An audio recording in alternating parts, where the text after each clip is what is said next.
Hello friends, ഇന്നൊരു special day ആണ്. ഇന്ന് എൻ്റെ ഉപ്പയുടെ ബർത്ത്ഡേ ആണ്.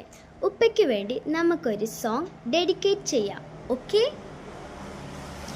പോകും മുമ്പത്ത് പള്ളിയിൽ എന്നെ ചേർത്തി, പോയാരേ ബാപ്പാടി കത്തുമനത്തി, പിന്നേക്കു പിന്നെയ കത്തുക്കെ നിർത്തി, വല്ലി പെരുന്നാള് നാള് കഴിഞ്ഞൊരു ഹാള്, ഒരിക്കലുന്ന കവിളമുത്തി മണത്തിടുവാൻ കൊതിയായി, ഉണങ്ങിയെല്ലും തൊലിയുമായി എൻ്റെ ഉമ്മച്ചിക്കാര് തുണയായി, പണവും പൊന്നും അയച്ചില്ലേലും വരുന്ന മാസം വരണേ, പൊരിഞ്ഞൊരുകി മരിക്കും മുമ്പ് കവിളിൽ മൊത്തം തരണേ, അറബ് നാട്ടിൽ അകലെ എങ്ങാണ്ടിരിക്കും ബാപ്പ അറിയാൻ, അകമൊരുകി കുറിക്കും മകൾ ഒരുപാടുണ്ട് പറയാൻ.